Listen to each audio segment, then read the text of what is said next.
Healthy ice cube. ಇದನ್ನ ಮಾಡಿರೋದು ಬೆಟ್ಟದ ನೆಲ್ಲಿಕಾಯಿ ಹಾಗೆ ಕರಿಬೇವಿನಿಂದ. ಹೇರ್ ಫಾಲ್ ಆಗಲ್ಲ, ಹಾಗೆ ಬಿಳಿ ಕೂದಲು ಕಡಿಮೆ ಆಗುತ್ತೆ, ಮತ್ತು ಸ್ಕಿನ್ನಿಗೆ ಒಳ್ಳೆಯದು, ಕಣ್ಣಿಗೆ ಒಳ್ಳೆಯದು, ಹಾಗೆ ಇಮ್ಯುನಿಟಿ ಬೂಸ್ಟ್ ಆಗುತ್ತೆ, ವೇಟ್ ಲಾಸ್ ಆಗುತ್ತೆ, ಕೊಲೆಸ್ಟ್ರಾಲ್ ಕಡಿಮೆ ಆಗುತ್ತೆ, ಇನ್ನೂ ಹಲವಾರು ಬೆನಿಫಿಟ್ಸ್ ಇದೆ. ಈ ಬೆಟ್ಟದ ನೆಲ್ಲಿಕಾಯಿ ಪ್ಯಾಕೇಜ್ ಆಫ್ ವಿಟಮಿನ್ ಸಿ. ಇದರಲ್ಲಿ ಸಿಕ್ಕಾಪಟ್ಟೆ ವಿಟಮಿನ್ ಸಿ ಇರೋದ್ರಿಂದ ನಿಮ್ಮ ಇಮ್ಯುನಿಟಿ ಆರಾಮವಾಗಿ ಇಂಪ್ರೂವ್ ಆಗುತ್ತೆ. ಬನ್ನಿ ಇದರ ಜ್ಯೂಸ್ ಮಾಡೋದು ಹೇಗೆ ಅಂತ ನೋಡೋಣ. ಚಿಕ್ಕದಾಗಿ ಕಟ್ ಮಾಡಿಟ್ಕೊಂಡಿರೋ ನೆಲ್ಲಿಕಾಯಿ ಪೀಸಸ್ನ ಮಿಕ್ಸಿ ಜಾರ್ಗೆ ಹಾಕೊಳ್ತಾ ಇದ್ದೀನಿ. ಇದಕ್ಕೆ ನಾನು ಕರಿಬೇವನ್ನು ಹಾಕೊಳ್ತೀನಿ. ನಿಮ್ಗೆ ಎಷ್ಟು ಬೇಕೋ ಅಷ್ಟು ಕರಿಬೇವನ್ನು ಹಾಕೋಬೋದು.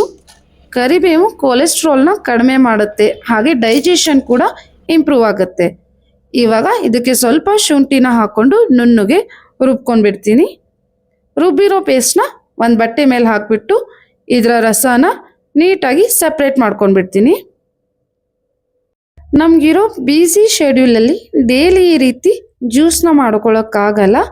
ಹಾಗಾಗಿ ನಾವು ಈ ರೀತಿ ಐಸ್ ಕ್ಯೂಬ್ಸ್ನ ಮಾಡಿಟ್ಕೊಂಡು ಡೈಲಿ ಬಿಸಿನೀರಿಗೆ ಹಾಕ್ಕೊಂಡು ಕುಡಿಬೋದು.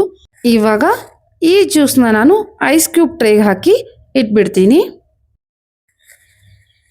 ಇವಾಗ ನೋಡಿ, ನಾನು ನೆಕ್ಸ್ಟ್ ಡೇ ಕುಡಿಯೋಕ್ಕೆ ತಗೊಂಡಾಗ ಐಸ್ ಕ್ಯೂಬ್ಸ್ ರೆಡಿ ಆಗಿತ್ತು.